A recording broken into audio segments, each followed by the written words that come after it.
Bonjour, je suis Raphaël Richard, l'auteur de l'étude Google Décodé, et je vais vous présenter le contenu de cette étude.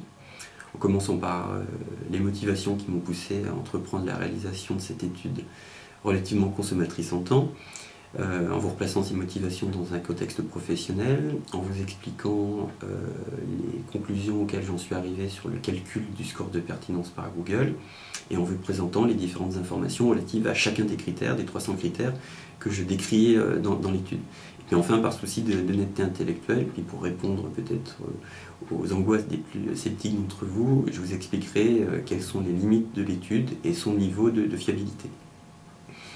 Alors, commençons par le commencement. J'ai réalisé ma première opération de référencement en 1996, en mars 1996.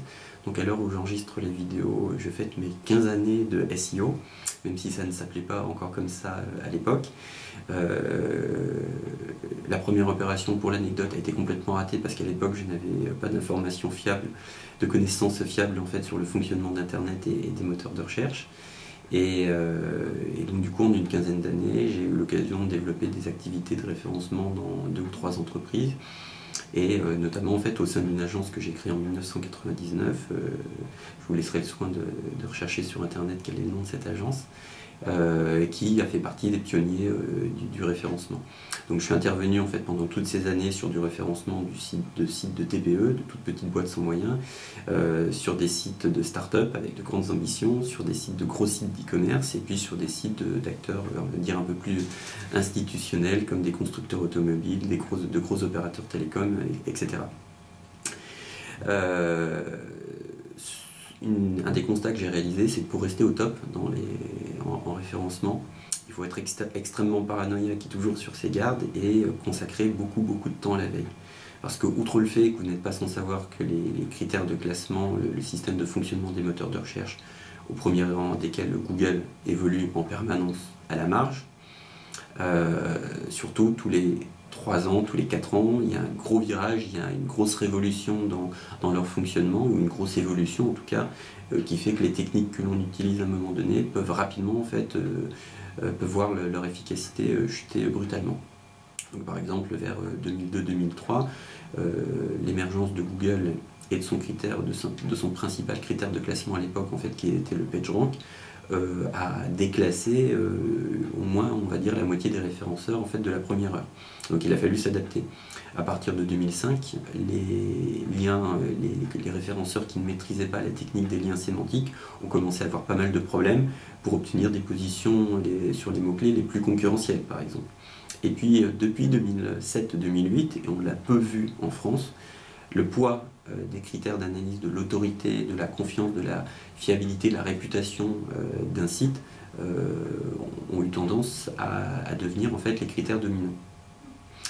Donc si on loupe en fait l'une de ces étapes, on continue à faire du travail de référencement, mais on n'est plus capable d'aller se battre en fait sur les mots-clés les plus importants, et donc du coup on n'est plus capable en fait de maximiser l'audience d'un site.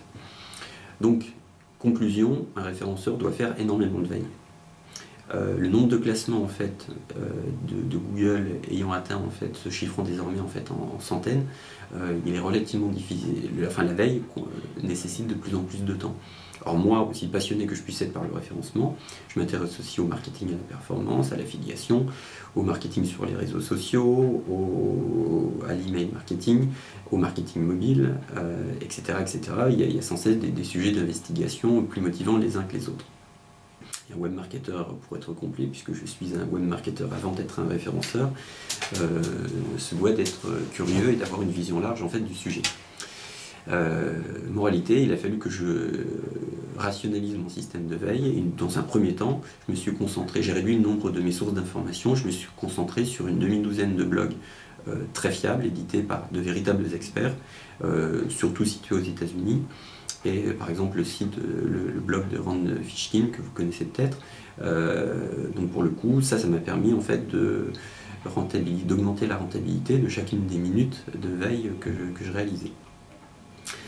Mais je me suis vite rendu compte qu'il y avait une limite à cette démarche, c'est que je récupérais pas mal d'informations les unes après les autres sur le fonctionnement de Google d'une part, sur les critères de classement de Google d'autre part, mais je n'avais pas en fait de vision cohérente et j'étais obligé de faire un travail de synthèse en fait relativement régulièrement. Et d'autant plus régulièrement que j'anime depuis un moment des séances de formation, des sessions de formation, des séminaires d'une, 2 ou 3 journées, et au cours desquels on a commencé à me demander, il y a 4 ou 5 ans, est-ce que je pourrais avoir la liste de tous les critères de classement de Google. Alors je me suis fondu d'une liste dans un premier temps, comme la plupart des formateurs, de 20, 30 critères.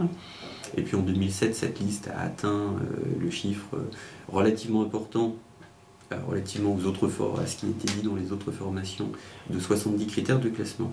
Puis cette année-là, on m'a demandé d'aller un peu plus loin. Et on m'a demandé de donner un poids à chacun des critères de classement.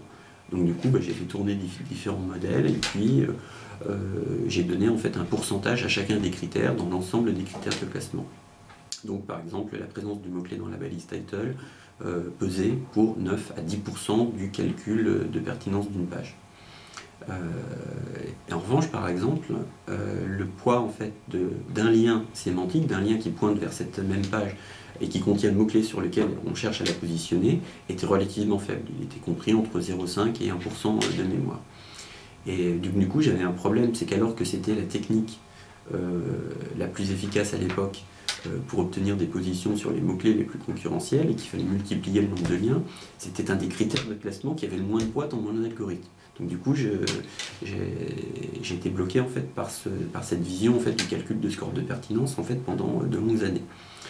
Et Google m'a fourni un embryon de réponse involontairement à travers la voix de Matt Cutts l'année dernière, lorsqu'il a répondu à Bing, qui avait dit nous on a 1000 critères de classement, là où Google avait dit un an auparavant, je crois en 2008 de mémoire, ou en 2009, nous avons 200 critères de classement. Et un mois et demi plus tard, Matt Cutts a dit nous avons 200 critères de classement, mais qui peuvent avoir chacun jusqu'à 50 variations. Alors qu'est-ce qu'une variation? Est-ce que c'est un nouveau critère de classement? Parce que du coup ça fait 200 critères de classement fois 50 variations égale 10 000 critères de classement, donc on est plus fort que Bing, nous Google. Pour le coup ça ne me satisfaisait pas. Après des mois et des mois de réflexion, en fait, j'en suis arrivé à une conclusion, c'est qu'il était très probable qu'en réalité chaque critère effectivement ait un nombre de variations définies qui lui permettent de marquer un certain nombre de points. Je m'explique. Par exemple, la présence du mot-clé dans la balise title vous permet à un score, à une page, d'augmenter son score de pertinence de 100 points. Si le mot-clé apparaît une seconde fois dans la balise title, deuxième variation, elle marque 50 points supplémentaires. Donc 100 plus 50 égale 150 points. La troisième fois où ce mot-clé apparaît, troisième variation, ça lui permet d'augmenter encore son score de pertinence de 25 points. Donc on arrive à 175 points. Mais la quatrième fois le mot-clé apparaît, là, la quatrième variation n'est pas prise en compte. Donc du coup, là, je marque 0 point de pertinence. La cinquième fois, idem, sixième, septième fois, etc. Donc là, en fait, on a un critère de classement, présence du mot-clé dans la balise title, qui a un nombre de variations relativement limité. En revanche, par exemple, si je reviens sur mon exemple du critère de classement, présence du mot-clé dans le lien qui pointe vers votre site, effectivement, la première fois je récupère un lien, je marque peu de points, peut-être 10 points de pertinence.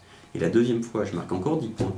Si un troisième site link vers moi, vers ma page, avec le bon mot-clé dans le texte, je marque encore 10 points. Idem pour la quatrième, la cinquième, etc.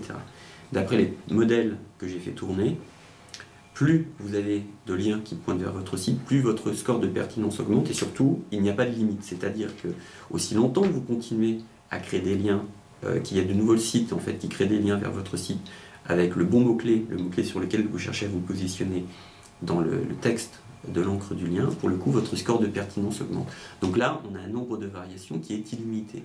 Et donc du coup, le score de pertinence que vous pouvez marquer sur ce seul critère, pour le coup, est illimité. Et il dépasse de loin le nombre de points que vous pouvez marquer sur le critère présence du mot-clé dans la balise title, puisque lui a un nombre de variations limité.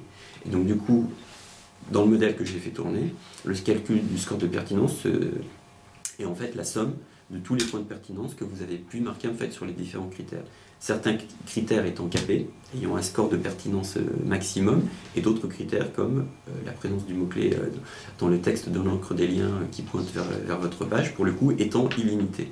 Et donc du coup on arrive à réconcilier le fait qu'il y ait certains critères qui au début vous permettent de marquer pas mal de points, mais qui globalement en fait dans un cas précis sur un mot-clé très concurrentiel ne joue pas finalement en fait tant que cela, et qu'il y ait certains critères qui permettent de gagner très peu de points au départ, mais qui au final en fait jouent pas mal.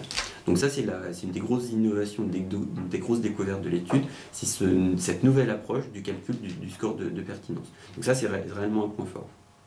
Et donc du coup, corollaire de ça en fait dans l'étude, en face de chacun des critères de classement que j'ai appelé critères de classement positifs, donc des critères qui vous permettent d'augmenter votre score de pertinence, vous avez en fait le nombre de points que vous marquez au début et le nombre de points maximum que vous pouvez marquer, puisque entre les deux vous avez une autre colonne avec le nombre de variations. Donc du coup, vous savez en fait quelle est l'influence exacte en fait de chaque critère sur le score de pertinence d'une page en particulier de votre site. Et par honnêteté, parce que je ne suis pas sûr en fait de tout, parce que je n'ai pas eu le temps en fait de mener les dizaines de milliers de tests que j'aurais dû réaliser en fait pour être sûr en fait des scores que j'annonçais sur chaque critère de pertinence, j'ai aussi ajouté une colonne fiabilité. Donc lorsque le score de cette colonne en fait est à 100%, ça signifie que je suis très très sûr à la fois de l'existence du critère et à la fois en fait du point en fait qu'il peut avoir et du système de calcul en fait autour des variations. Et lorsque j'ai 25% de pertinence, ça veut dire que je suis à peu près sûr de l'existence du critère, voire plus, et qu'en revanche j'ai des doutes sur son influence exacte en fait dans le calcul du score de pertinence. Notons que les centaines d'hypothèses que j'ai rejetées en fait ne figurent pas du tout dans l'étude. Les centaines de critères de classement sur lesquels il y avait de très fortes incertitudes, pour le coup je les ai complètement exclus. Il ne reste que ce dont je suis sûr. Donc vous avez une bonne idée déjà en fait du niveau pour le coup de détail en fait qu'il y a dans l'étude. Alors après, comme je vous le disais, par rapport au problème de la fiabilité, comment est-ce qu'un petit Français, même avec 15 ans d'expérience du référencement, en fait, peut réaliser une étude qui ne se trouve, d'après à ma connaissance, en fait, nulle part dans le monde. D'ailleurs, j'en profite pour inviter mes visiteurs et puis ceux qui téléchargent cette vidéo à me contacter immédiatement si jamais vous trouvez une étude plus précise que celle que j'ai réalisée sur le fonctionnement de Google. Surtout, n'hésitez pas, ça me rendra service, et si jamais elle est vendue au même prix que celui auquel je vends l'étude, moi je l'achèterai sur le champ. On pourra même partager les frais potentiellement. Je suis très très sérieux.